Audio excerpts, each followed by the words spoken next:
real. What's going on, world? It's your girl Mel here. And why are we here tonight? Can you guys read that? Wine is cheaper than therapy. Yes, it is. But if and only if you use them both responsibly. Thanks, Bella Baby. I appreciate you. So why are we here tonight? Why my cute little wine glass and my Merlot? What am I celebrating? Well, tonight myself and probably a lot of other victims and survivors all over the nation, we are celebrating what we feel like is a victory in law and justice in the area of sexual violation, sexual assault, with the conviction and sentencing of Bill Cosby. And also a lot of you have been coming to me wanting to know my thoughts and my opinions and what my response would be. So I do have about maybe five or 6 points that I want to talk about really quick, and I'm just going to jump right into them, okay? The first point is that you guys please understand when you're having this conversation to give correct factual information. Bill Cosby was not sentenced for something that he did over 30 years ago. Bill Cosby was not tried and convicted and sentenced over something that he did over 30 years ago. He was not tried, convicted, and sentenced over crimes convicted on over 50 women over 30 years ago. Bill Cosby was tried, convicted, and sentenced over something that he did to one woman, Andrea Constand, 14 years ago in 2004. Okay, we're going to do a timeline. In 2004 is when it happened. She reported. I don't know exactly when she reported, but she reported. And the case was sealed in 2005. So that lets you know she reported. The case was sealed in 2005, and then what many believe was under duress or a false admission or coercion, a coerced admission, that Bill Cosby admitted that he was giving women quaaludes, drugs, to have sex with them. And many people believe it was coerced, and it was because of that admission that the case was unsealed in 2015, and that unsealing of the case led to the 3 charges for which he has been tried, convicted, and sentenced for now in 2018. Okay, so guys, no, he's not in prison for something that he did over 30 years ago. He's in prison for something that he did to one woman, Andrea Constand, in 2004, which was 14 years ago. She reported it in 2004, and when the case was first sealed, it was actually maybe within a year that she reported. So please stop saying, why did she wait too long? She didn't. Okay, and you guys need to understand, when having these conversations, I continue to say that you never know who you're influencing, who's listening, most especially the kids. You have plenty of victims and survivors around you who have had experiences who will never and will remain reluctant to tell about their experiences because they're listening to the negative things that you're saying about rape victims and survivors and the way that you're defending the predators. Okay, so you guys really need to be cognizant that if nothing else, that you're not hurting someone that you care about, especially children. Okay, number 2. I am not beyond the fact that we have a corrupt justice system. I am 45 years old. I was born in 73 in the era of Martin Luther King Jr., Malcolm X, the Civil Rights Movement. So I understand all of that. I also understand that our justice system was created by white supremacy. Okay, that is a fact. And what I do understand is that as long as we have the elite in place, that's what it's always going to be. Our justice system that was created by white supremacy was created to keep us in line and to further suppress and oppress us. It was never created to protect us or advance us. It was created for white supremacy to advance their agenda and to protect them. Okay, that's what our justice system was created to be. That's what it's always been. And as long as we have the white elite in play like we do, that's what it's going to be. I mean, look around you. You have minorities, particularly black folk, who are cops, who help to further that agenda. We see the videos on Facebook and all the different social sites every day. So, yes, I do understand that we do have a corrupt justice system, but does that mean that we don't hold our own accountable? And us not holding our own accountable, who are we protecting? We're protecting the predator, and we're still making it hard for victims and survivors to come out. Okay, so we got to hold our own accountable. And then number 2, you guys are mad with the white man, but why? Because they tricked Bill Cosby into telling the truth? Because they tricked him into telling what he did? Y'all can't be mad at the white man for that. We got our president is an accused sexual predator. At the time that he was running for presidency, he was being accused by a 13-year-old. I mean, what part don't y'all get and understand? So understand this. I don't care about what they do to the white man. I don't care what they do in the white community. We cannot fix our problems until we see and fix what's going on within our own community. We have to hold our own responsible, okay? If nothing else, to protect our children. Okay, that's number 2. Da da da da da da da. Oh, and you know what? I got to make this point. You guys that are saying, what about the white man? There's 2 things I want to give you. You sound like children, number 1. Okay, number 1, you sound like you're saying, they can get away with rape. Why can't I? Or what's this other one? They did it too, and they're not getting in trouble. Why? You sound like kids, but the question should be, why are you guys raping at all? Why should there be an argument of equality of how one is being treated over the other? Why are you guys raping? Okay, understand this. Because you know and understand that there is a corrupt justice system, you need to know and understand that you should always be cognizant of your actions and know that whenever you get in trouble, you are not going to be treated equal to a black man. It's just like the man that got the doctor, the white doctor that got arrested at the airport, and he literally went down fighting, saying, you're treating me like a fucking black man. That's what he said. Those were his words. Okay, so yes, we do have a corrupt justice system that does not negate the fact that we need to hold our own responsible within our community. Okay, that was number 2. Number 3, we got to separate the man from the image. Bill Cosby is a human being. Okay, and just like the rest of us on this earth, he in his humanness, in his carnality and carnal spirit, he is prone to failure and flaws and fallenness, just like the rest of us. He is not perfect. Okay, that is the human. That is the man who is a legacy in the black community. He brought a lot to the black community as far as our culture and our identity and how we see ourselves, particularly when it came to black universities and colleges and things like that. He brought a lot of light to that. Yes, he did a lot for the black community. He also criticized the black community too for a long time. However, he's still a legend. Okay, Heathcliff Huxtable, on the other hand, is a television character, and that's the one that you guys all know and love. Okay, and if truth be told, you don't know either one of them.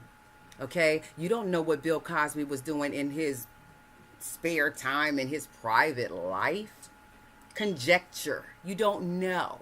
Okay, and Bill and Heathcliff Huxtable is not real. So this person that you love, that you don't want to let go, you've fathomed him in your imagination. Let him go. If it was your child with an imaginary kid or an imaginary friend, you tell them, at some point, let him go. The Easter Bunny and all that other stuff, let it go. Okay? And then think about it. What if it was Joe Blow, some other man that you didn't really know that was out here who had been accused of raping over 50 women? Okay? Would you care? Would you be fighting so hard? And then number 2, what if the person that he hurt was your mom, your sister, your auntie, your daughter? Would you feel any different? You need to be thinking about that. You need to be cognizant of that too. Okay? Number 4, the statute of limitations. As an advocate, I do not advocate for limitations on reporting sexual assault, okay? And this is why. Number 1, because no matter when a victim or survivor decides they want to come out with their stories, they should always know and feel that no matter what, even if they're not believed, that they will be protected. You know, it needs to be understood that it's better for them to come out sooner. Now, if you guys want them to understand that it's better for them to come out sooner, you're going to treat them, you need to treat them like it's okay for them to come out sooner. Andrea Constand reported in 2004. They sealed the case in 2005. That wasn't her fault. She came out when she needed to come out. So if you guys want victims and survivors to come out sooner, you need to make it a comfortable climate for them to do so. Okay? So the statute of limitations, no one should be told when they should tell. Although it needs to be understood, the longer that you wait, there are consequences, ramifications, the possibility of re-victimization for not being believed. It's the burden of proof is even harder. Yes, let that be known, but still, don't limit someone on how long. I'll always give the example of a woman that I met. She was 75 years old. She had an experience when she was a child, and she never told anyone until she met me and heard about my story. And she broke down and she told me, and she said she just felt better because in all those years, maybe about 70 years, she never told anybody. It's possible, people. Okay? And it's only because of how you guys make us feel when we do. Okay? Number two, the reason why I don't think that there should be a statute or a limitation on when you report is because we have the possibility of suffering of over 37 different residual effects, 37 after effects.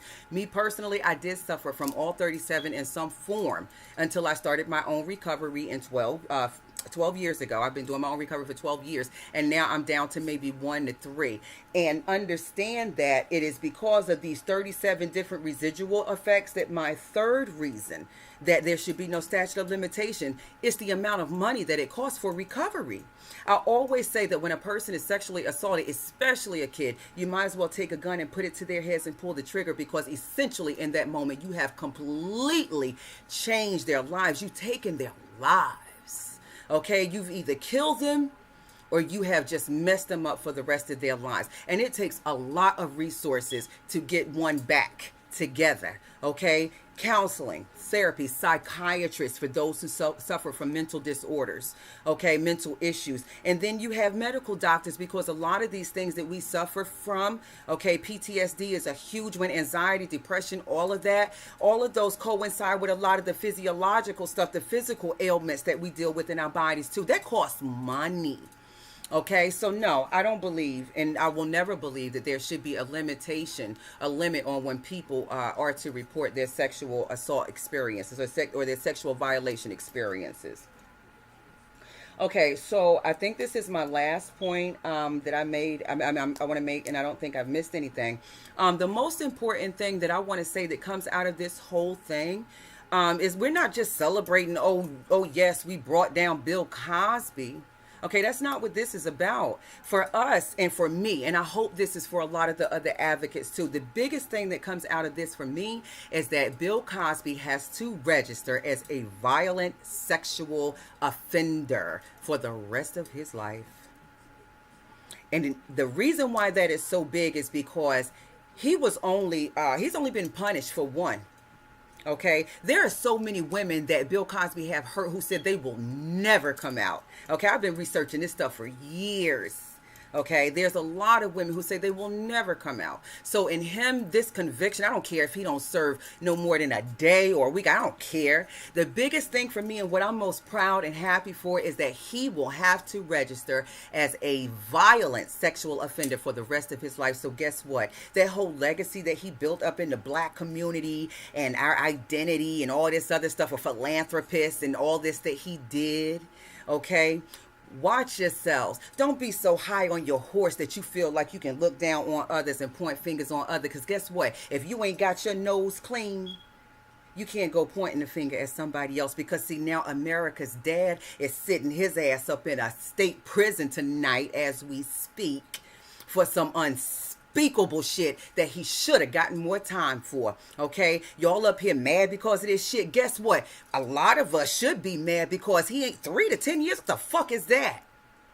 That's just like my dad. My dad was sentenced to 14 consecutive years. He did 4. Okay, and here I am 12 years later doing my own recovery, having to suffer from all the things that I've had to suffer through, and now I'm out here helping other people. Okay, but I still got things that I'm going to be dealing with for the rest of my life. I'm single because of what I've gone through, because I didn't know how to deal with relationships and things like that. No, my relationships are not my fault. But there's a lot of things in my life that went way left because of what happened to me that I'm still trying to get in order now. Okay, so the biggest thing for me is that, number one, in this case, it sets precedents because it lets victims and survivors know, stand up. Somebody gonna stand up with you. Me, I'll stand up with anybody. I ain't scared of nothing and nobody. But stand up, and you will be listened to. Just keep talking over and over and say it louder. Fear. Okay, false evidence appearing real. Support in numbers is huge. Okay, so this right here is for all of those who Bill Cosby hurt and he didn't get punished for. This is for all of us, like myself, for those who hurt me and never got punished for it. okay?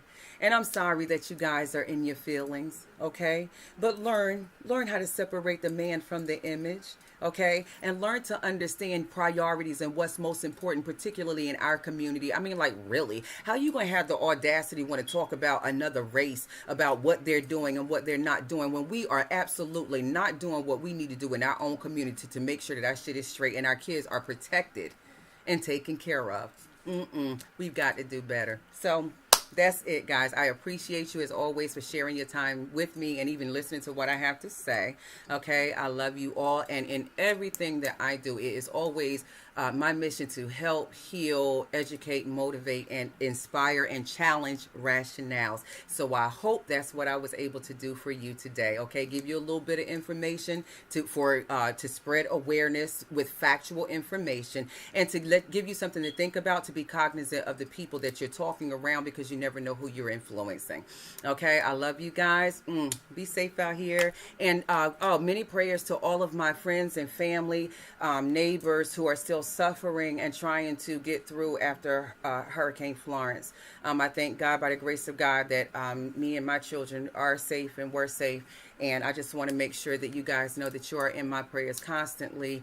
And I love you guys. I love you all. And thank you to all the local government, particularly, I know Danny Britt was one of the ones who was particularly out there in the streets, and Angelica McIntyre was out there making sure, particularly for the Fairmont community, that everything, the lights was back up and running. So thank you guys so much.